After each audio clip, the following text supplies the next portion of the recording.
Hi guys, I'm Giovanni Hawkins and I suffer from PTSD, anxiety, and depression.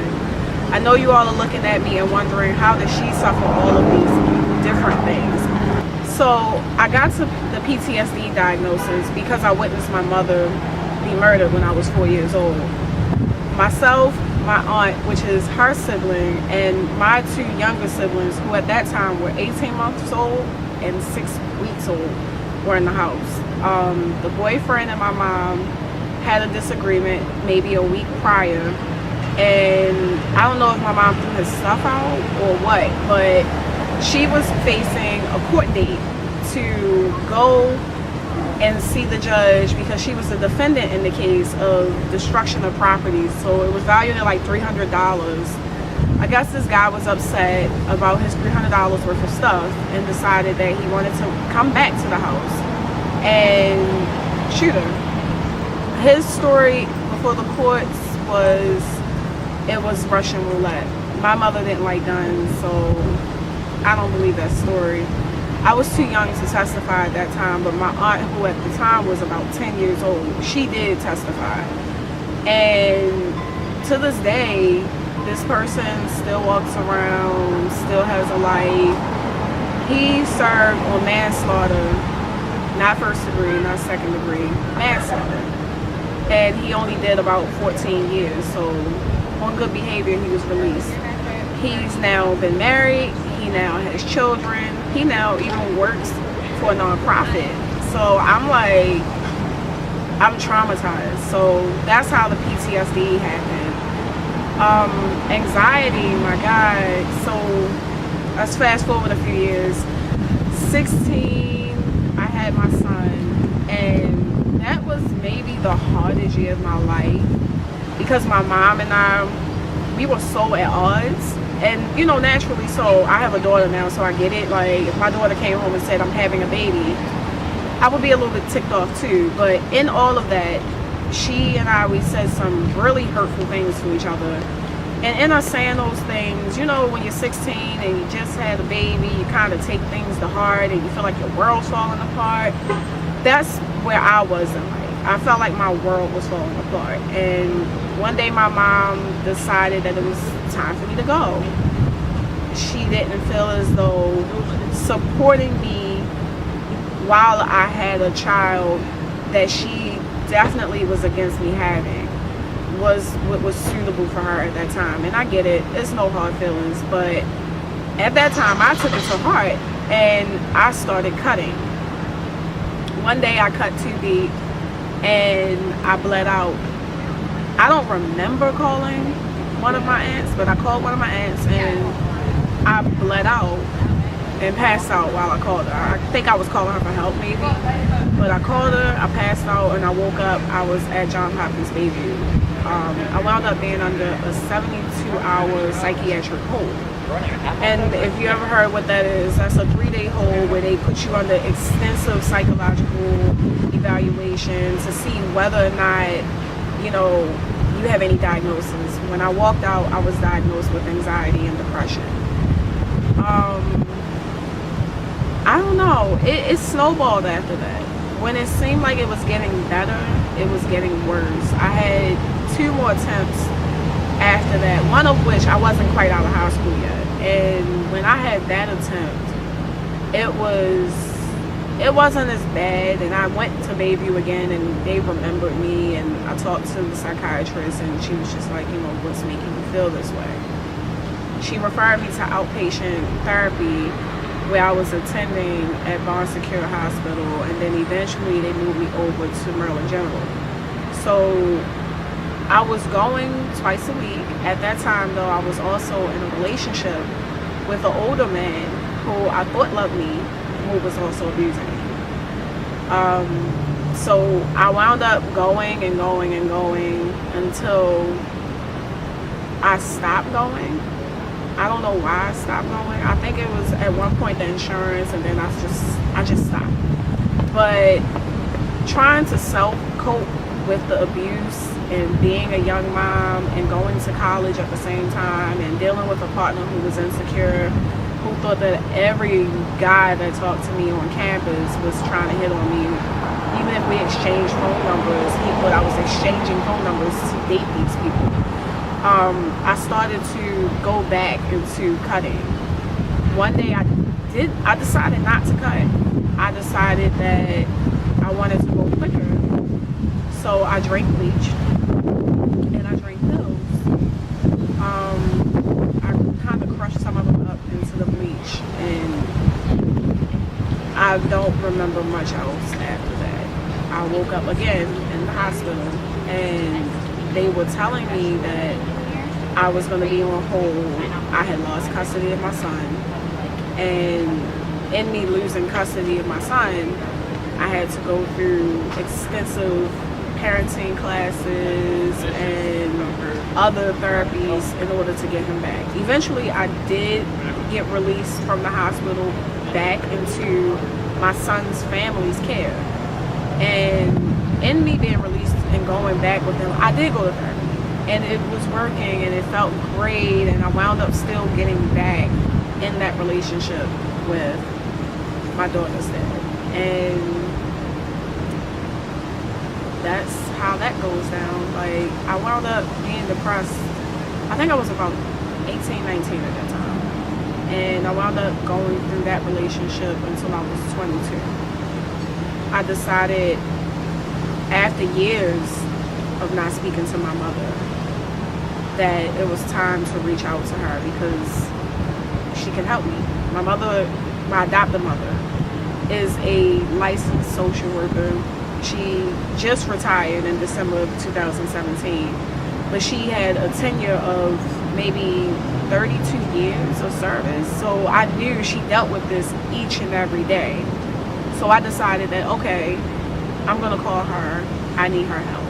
So what I wound up doing is going back, calling my mom, telling her about the abuse, telling her about all that I've gone through, and she told me it's okay, I'm willing to help you. Even after all these years of me just icing her out of my life. I mean, like changing my house phone number when she called to congratulate me on my daughter, calling me to congratulate me on my marriage. I was so angry with her that I decided I didn't want any communication. So for her to open her heart and her ear and her phone line to even take my call meant a lot to me. But she got on the phone and she told me, pack a bag, put it in the closet, tuck it away where he can't see it. And the next time that he, has some kind of a violent episode and abuses me, to lock myself in a room, call the police, don't come out until they come. And that's exactly what I did. One night, maybe 12 midnight, I don't know, he was the overnight employee, and I was on the phone late night with my mom, and I wasn't answering the phone for him because I wanted him to think I was asleep. I didn't want to talk to him. So he kept calling and calling and calling, and in him calling, I guess he was calling to tell me, like, something, or just to talk to me or whatever, to keep himself awake, but I didn't answer. So he popped up at the house that we had together, and he came in and he stormed up the steps and he screamed and hollered, and I heard him get out of his car. So I locked the bedroom door before he got in the house, and he came in and he's like banging down the bedroom door. Why aren't you answering the phone? Where's my daughter? What are you doing? What, you sleeping with somebody? It was psycho. It's crazy. But he continued this for maybe 30 minutes before my mother advised me to go ahead, hang up with her, and call the police. So I decided that, okay, it's time. I called the police, and they arrived, and I mean, he went out his way. He had this grandeur idea that our child was supposed to stay with him, though I was breastfeeding her at that time. And my daughter has severe food allergies, so it was advised at 2 that my daughter still get breast milk. So the police advised him, like, hey, look, we can't keep this kid from her food source. That's essentially neglect. That's starving her. We can't do that. She would have to go with her mom.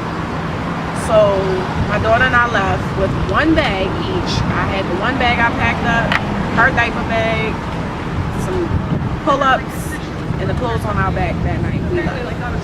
After that, I filed for divorce. Maybe that Friday. This maybe happened on a Tuesday or something. Filed for divorce, and the rest is history. Like, years later, I'm on my own. I have days. I do have days. Like, I don't want anybody looking at this, look at me and see like, oh, she's over it. I have days where maybe I can't see what other people see.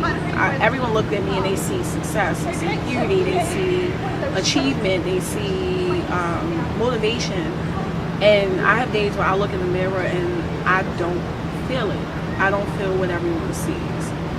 I don't want anyone watching this thinking that they don't need to go to therapy. And I know in our community it's such a stigma that we don't go to therapy, we go to church. You can pray, but you also need to speak to someone that's not going to be biased, who can give you a professional opinion, who can give you a professional diagnosis. Because sometimes we need, as humans, that confirmation that what we're feeling is not crazy. What we are feeling is something real. It's not something that we're imagining. It might not be physically tangible, but in a philosophical sense, it's a tangible thing. You can say this is what it is. Like, I didn't know years ago what a PTSD was. I didn't know what anxiety was or depression. But it took for me to have episodes where I needed to have a breakdown to see someone to get a diagnosis.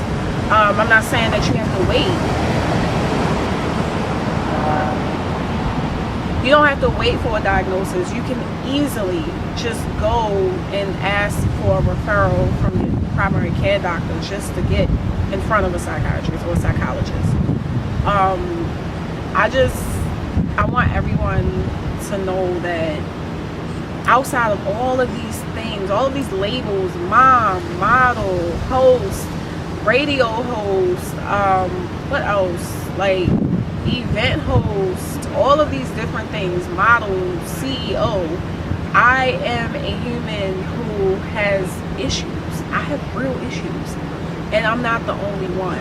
I don't want anyone to feel as though they can't relate because, oh, she seems perfect or she has it all together. Because she, who you see now, is someone who had to overcome more than one thing. Everything from being molested to being a teen mom to attempting suicide to being in an abusive marriage to seeing her mother get murdered. Like, it's a lot that I've overcome, and you can too. Like, if you have to, one thing I will suggest is to change your self-dialogue. And what do I mean by self-dialogue? How do you talk to yourself? You mess up, you say, oh my God, that was stupid. That's negative self-talk. Say, oh my goodness, I messed up. How can I fix this? It's all in how you talk to yourself. And a lot of the times we don't realize it, but if we are talking to ourselves a certain way, we're going to allow others to talk to us another way. I'm not saying that abuse on the part of the abuser is ever right, but people do what you allow them to do. So if someone, especially anyone that's narcissistic, anyone who's manipulative, anyone who knows that they can get some kind of control over you, if they know that you're weak and you don't have any kind of know-how about yourself, then they use that as a mechanism of control. And they talk to you and they do things to you that are outside of what is respectable because you set the tone.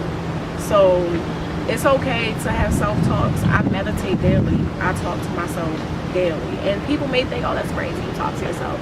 Yes, honey, I will sit. Most people are listening to music in the car.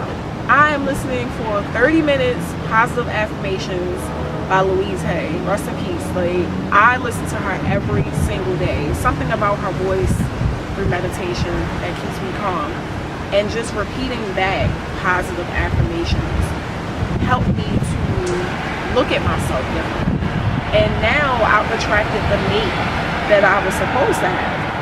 or that I'm deserving of now, because I've shed all of that negativity. I've shed all of those harmful views of myself. Cutting my body is my temple. Why would I cut it? Like, now that's how I think. Then I'm like, it's my escape. This is how I escape my reality. This is my way out. So if you need help, please, please, please get to a crisis center. Call a hotline. You can Google it anywhere.